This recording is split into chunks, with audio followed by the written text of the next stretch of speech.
রিক্সাওয়ালারা, auto bike যারা এখানে আসছে, আমি তাদেরকে সাথে কথা বলবো। কথা বলে মানুষের যাতে কষ্ট না হয়, মানুষের যাতে দুর্ভোগ না হয়, সেই লক্ষ্যে তাদেরকে নিরসন করার জন্য আমি আসছি।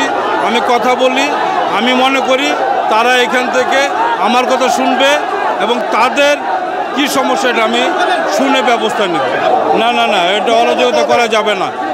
যেহেতু হাইকোর্টের যে মহামান্য হাইকোর্ট যেটা বলেছে সেটাও আমাকে দেখতে হবে এবং তাদের বিষয়টাও দেখতে হবে।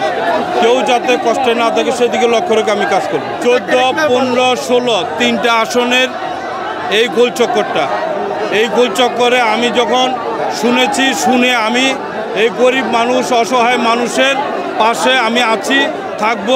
তাদেরকে আমি বলবো এই অসহায় তাদের কষ্ট যাতে দুর্ভোগ না হয়, তাদের কষ্ট যাতে দুর্ভোগ না হয়, মানুষের যাতায়াতের যাতে দুর্ভোগ না হয়, সেদিকে লক্ষ্য রেখে আমি আসছি। আমি মনে করি এটা নিরসন হবে।